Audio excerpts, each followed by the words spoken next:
All right, we're recording now. Okay, welcome everybody. Thanks for joining me. I think a lot of you I recognize a whole bunch of names. So I'm sure you've had my classes, one of my many classes, so that I teach here at Utah Virtual. So awesome. So you probably know what to expect in the class. Your many, many, many classes. That's true. At some point in time, I probably got to think of, I gotta teach them all. Yeah, I gotta like figure out how many classes I actually teach. I think I've taught around, well, if I include like summer classes, because I teach a bunch of summer classes too, and I take on a bunch of people's classes, like 16 probably that I've taught. So, oh well. Anyways, you don't want to hear about me. All right.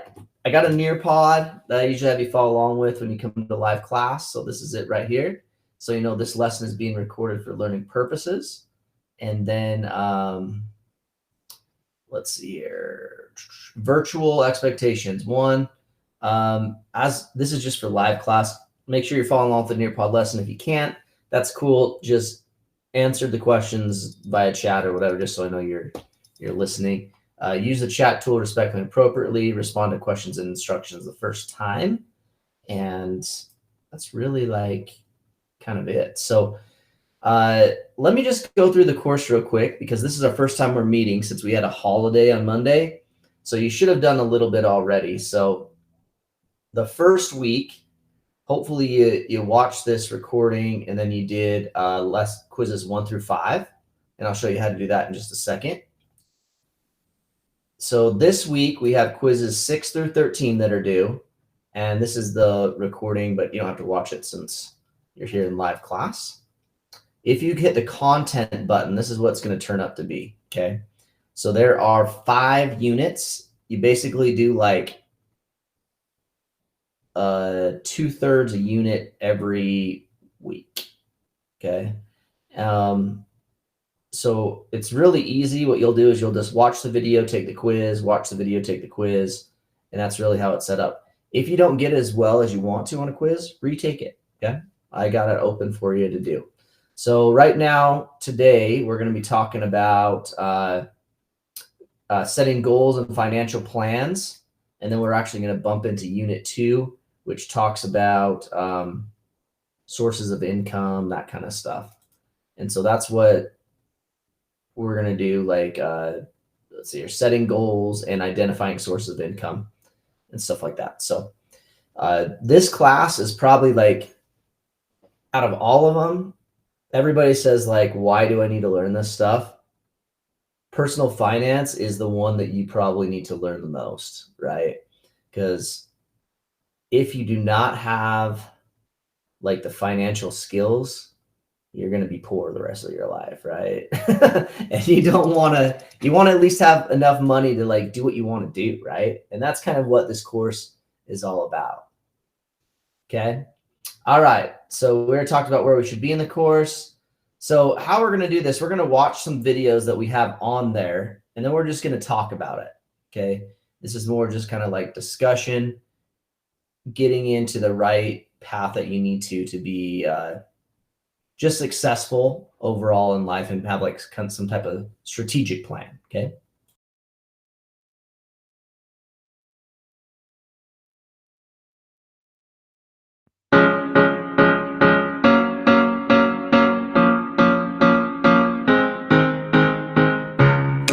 A financial planning process involves figuring out where you'd like to be, where you are, and how to go from here to there. More formally, a financial planning process means the following: defining goals, assessing the current situation, identifying choices, evaluating choices, choosing, assessing the resulting situation, redefining goals, identifying new choices, evaluating new choices, choosing, and assessing the resulting situation over and over again. Personal circumstances change and the economy changes, so your plans must be flexible enough to adapt to those changes, yet be steady enough to eventually achieve long-term goals. Defining goals. Figuring out where you want to go is a process of defining goals. You have shorter term 1 to 2 years, intermediate 2 to 10 years, and longer-term goals that are quite realistic, and goals that are more wishful. Setting goals is a skill that usually improves with experience. According to a popular model, to be truly useful, goals must be specific, measurable, attainable, realistic, and timely, or SMART. Short-term goals include things like saving money in an emergency fund, increasing savings, and reducing debt. Intermediate goals include things like saving for a down payment on a house, saving to buy a car with cash, paying off student loan debt, or saving for a big trip or purchase. Long-term goals include saving for retirement, paying off a house, and saving for college for your children or grandchildren. Goals change over time, and certainly over a lifetime. Whatever your goals, however, life is complicated and risky, and having a plan and a method to reach your goals increases the odds of doing so. For example, after graduating from college, Alice has an immediate focus on earning income to provide for living expenses and debt from student loan obligations. Within the next decade, she foresees having a family. If so, she will want to purchase a house and perhaps start saving for her children's educations. Her income will have to provide for her increased expenses and also generate a surplus that can be saved to accumulate these assets. In the long term, she will want to be able to retire and derive all her income from her accumulated assets, and perhaps travel around the world in a sailboat. She will have to have accumulated enough assets to provide for her retirement income and for the travel.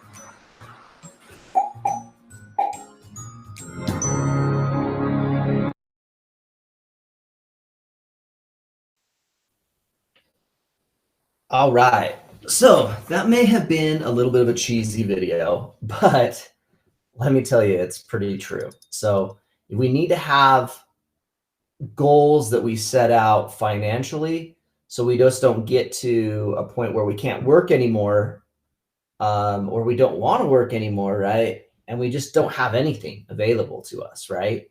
Let me just kind of tell you like a quick example. So I have somebody that I'm financially advising. I'm not a financial advisor, but I think I should be since I teach a personal finance class.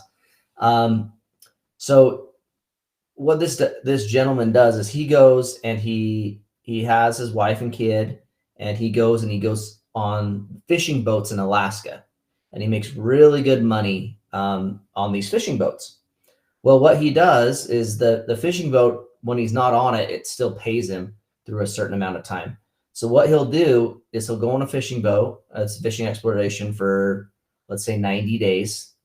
So 3 months, right? He gets off, he comes home. For 3 months, he doesn't work at all. He just chills, goes to the gym, plays video games, just kind of relaxes, right? And then he runs out of money. And then he goes back on the boat.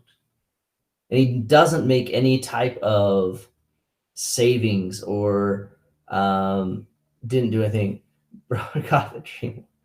I guess but here's the problem. So now his wife's telling them, I don't want you gone for 3 months anymore. You need to find another job, right? And so he came home.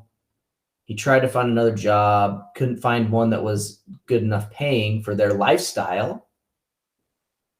And so he went back out on the boat, right? So what I'm doing, I'm helping him be able to establish like long-term goals. Like, what are you going to do after you get on the boat, right? So we have a plan, a strategic plan of, this is your short-term goal. You're on the boat.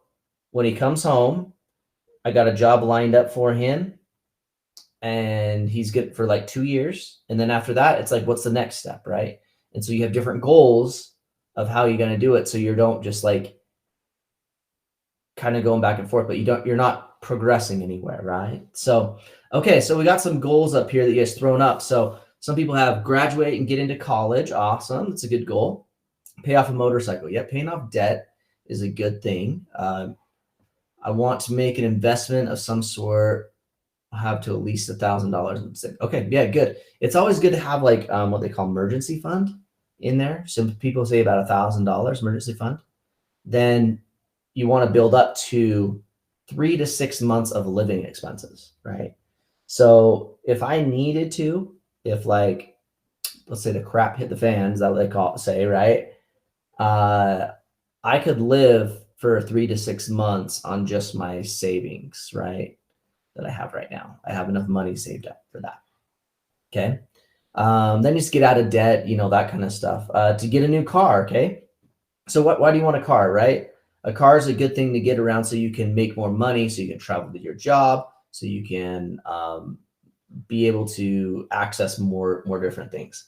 Earn enough to get a good drawing tablet, okay? So what is that drawing tablet going to do, right? Are you going to be able to make money off that drawing tablet, or is that just for consumer just having fun, right? Save up to go to college, study film after I graduate, okay? Very good. Education, we're going to talk about education a lot in this class, about the more education or more skills you have, not necessarily education, but skills, the more money you're going to make, specific skills. Like welders make really good money, right? Plumbers make really good money. So I'm not saying you have to go to college, but I am saying that having some type of skill is super, super important to be able to live a good lifestyle, or the lifestyle you want to live, okay? Okay, get a motorcycle license, okay? Go to the Marines, okay? So that's a way of being able to promote yourself in the Marines. You're gonna have another job. They're gonna give you another skill. So look at that. Buy a new laptop, okay?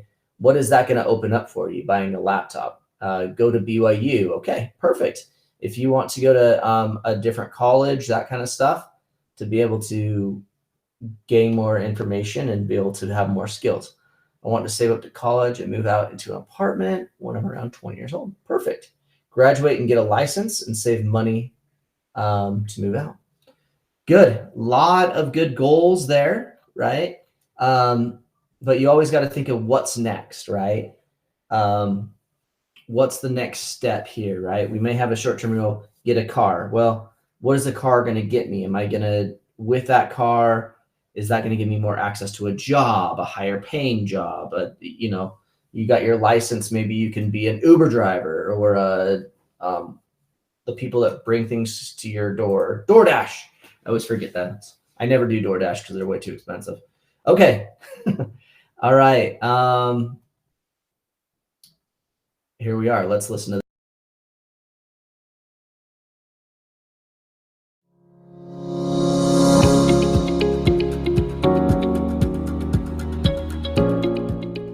What is the cost of living? Cost of living is the amount of money needed to sustain a certain level of living, including basic expenses such as housing, food, taxes, and healthcare. Cost of living is often used to compare how expensive it is to live in one city versus another. Cost of living is tied to wages, as salary levels are measured against expenses required to maintain a basic standard of living throughout specific geographic regions. Cost of living can be a significant factor in the personal wealth accumulation because a smaller salary can go further in a city where it doesn't cost a lot to get by, while a large salary can seem insufficient in an expensive city. According to Mercer's 2015 Cost of Living Survey, cities with the highest cost of living standards included Tokyo, Osaka, Moscow, Geneva, Hong Kong, Zurich, Copenhagen, and New York City.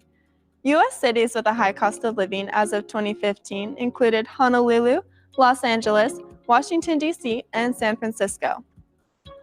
A cost of living index compares the cost of living in a major city as compared to the corresponding metropolitan area. The index incorporates the expense of various components that comprise basic human needs, creating an aggregate measure to which new entrants into the workforce may refer. As college graduates weigh employment alternatives and currently employed job seekers consider relocation, the index provides an informative snapshot of rental, transportation, and grocery costs. In 2016, using New York City as a benchmark for other U.S. cities, San Francisco maintains the highest cost of living in the Americas. Rental costs in San Francisco are about 3% higher than in New York, and food prices sit 22% above corresponding levels found in New York. By contrast, the citizens of Reno, Nevada enjoy a cost of living approximately 43% below that of New York residents when analyzing basic expenses on an aggregate basis. For a family with 2 adults and 2 children, the average cost of living in the United States hovered around $65,000 per year in 2015. The figure does exclude discretionary spending on non-essential goods and services such as leisure, entertainment, and luxury items. The debate over raising the U.S. federal minimum wage is deeply rooted in the disparity between the lowest wage allowed by law and the earnings needed to maintain an adequate cost of living. Proponents of a minimum wage hike found that productivity levels of workers increased since 1968 as unequally correlated to the minimum hourly rate of pay in 2012. As the minimum wage once tracked the increase in productivity, the divergence between earnings and worker efficiency have reached historically disproportionate levels. By contrast, opponents of a minimum wage increase contend that a raise could spur higher consumer prices as employers offset rising labor costs.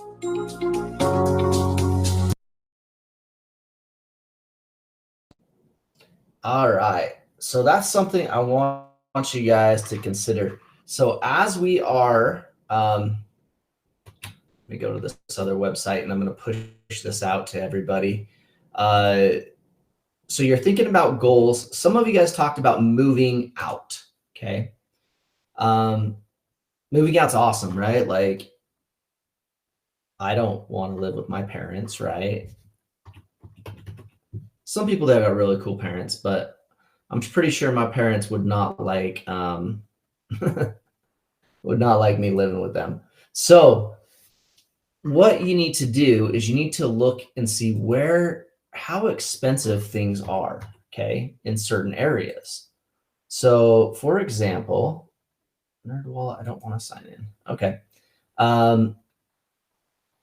If I were to live in Ogden, okay, so I live close to Ogden, and I were to move to Los Angeles, Long Beach, if I'm making $65,000 right now to have the same lifestyle as I have here and I have there, I'd have to make $100,000.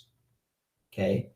So it's more expensive to live in California than it is Utah. As you can see, the price of housing is 135% higher.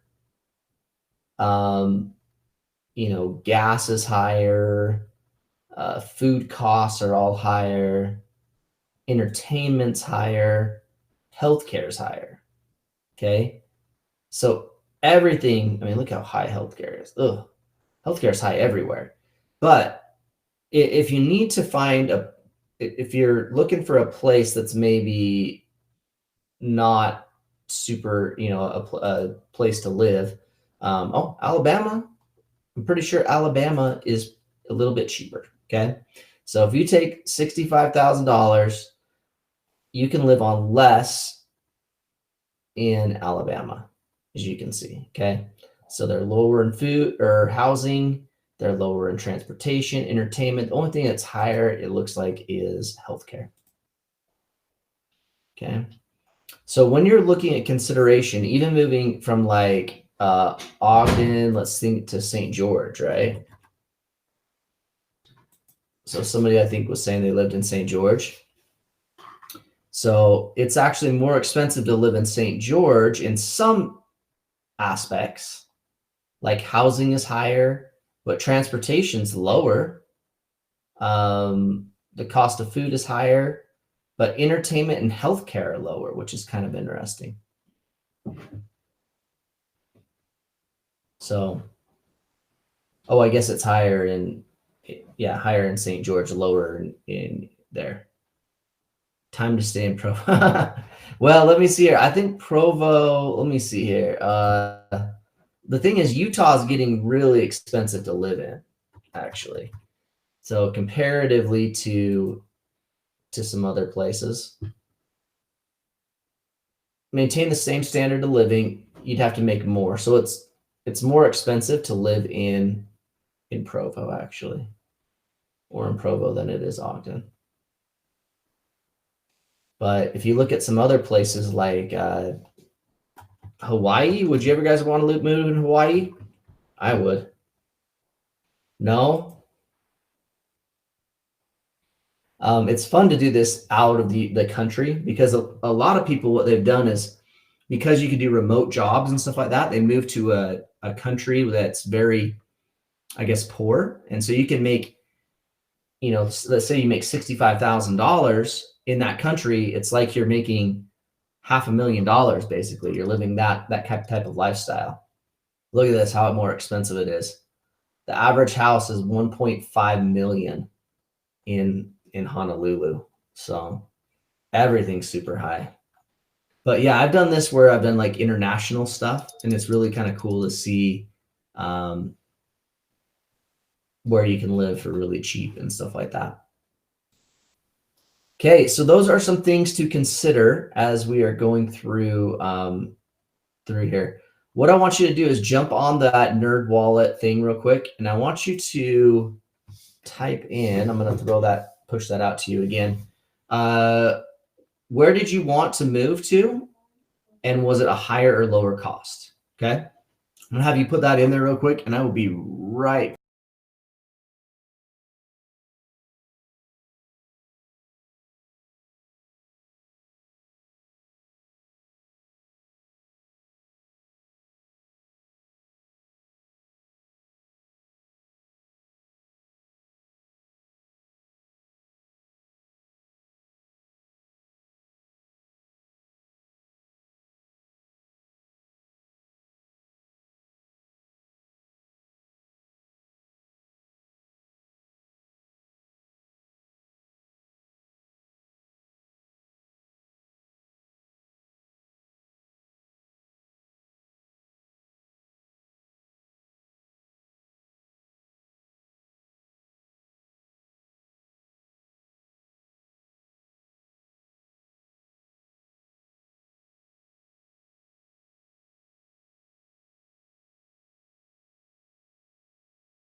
Okay, I am back.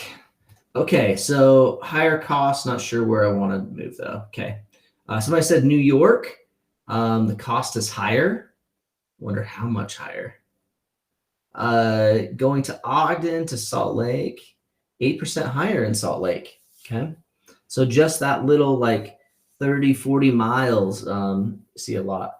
I wanted to move my grandma in Denver, Colorado to Utah. It turns out Provo was way cheaper. Yeah. So the cost of looking at this, like the cost of living in certain areas is just more expensive, right? Fort Lauderdale is 14% higher living cost than Salt Lake. Yeah, Florida is usually a little bit cheaper, but some of those bigger cities are a little bit there. 42% lower in Twins. Oh, wow. You want to move to Idaho? It's an option. Salt Lake City, Houston, Texas is 30% lower. Texas is quite a bit lower. You are correct. Washington, a little bit higher. San Diego, it's 47% higher. Yeah, so before you move, consider cost of living, right? What it will do to do that. Okay, all right, that's going to end our class for today. I do think short and sweet, as most of you know. Best way to contact me is email. If you have to shoot me a text or whatever, you can do that too. If we jump over here to content, just to remind you, I believe, actually, let me look at it on the front page here. I'm sorry, my computer's been so slow today. I think after this is going to be, okay. Quizzes 6 through 13 is what's due this week. So go and get those done. I will stick around if you have any other questions, but I'll stop the recording here.